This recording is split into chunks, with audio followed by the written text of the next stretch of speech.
Det är många melodier som du är upphovskvinna till.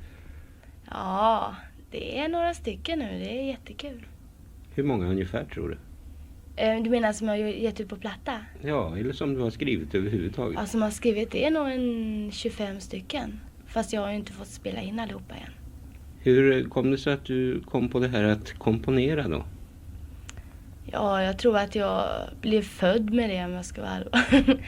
Det är liksom den första låten skrev jag när jag var 5 år. Det sa jag också i det där programmet som vi hade. Det var den där barnvisan som handlade om troll. Hur var det den gick? Den gick så här: 2 små troll träffades en dag. 2 små troll lekte med varann. Och ifrån de trollen så blev det en massa andra melodier. Ja. Som till exempel? Jag var så kär utan dig.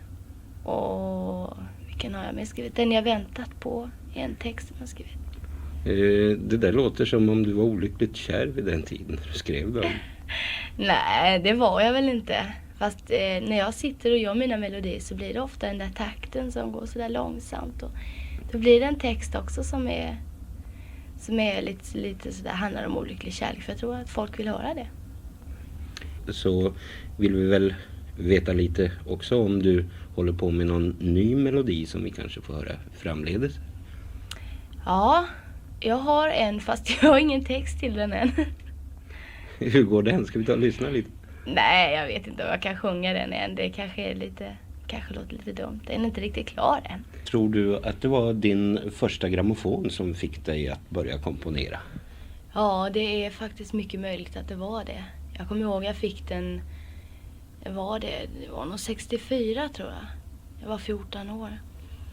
Fick jag en grammofon som var gul, kommer jag ihåg. Jag var så hemskt lycklig över det. En elektrisk fin grammofon. Ja, det var det. Ingen sån där gammal med vev och tratt. Och Nej, det har ingen minne av få. sådana. Nej, utan det var väldigt sådär. Och med grammofonen följde plattor förstås. Ja, det gjorde det. Vilka då till exempel?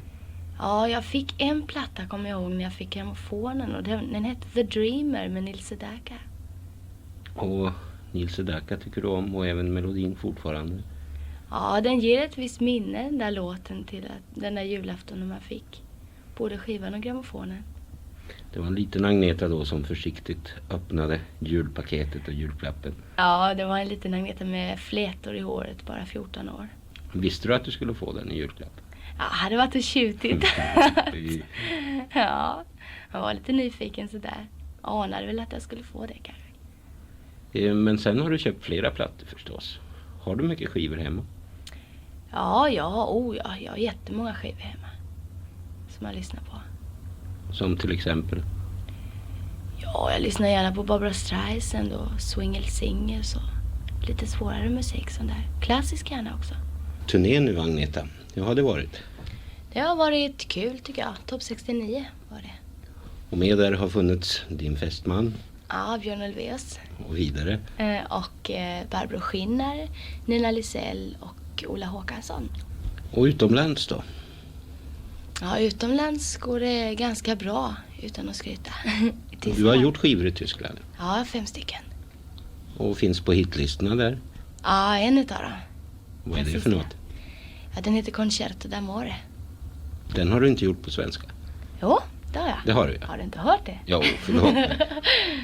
Och vidare ska du åka?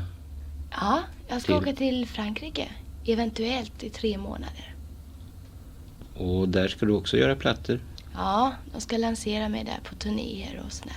Man vet inte vem de sammankopplar med, men det blir väl med någon. Så det väntar du dig rätt mycket av? Ja, det gör jag verkligen. Det ska verkligen bli kul. Agneta Fältskog får en internationell karriär. Oj, vad fint det låter.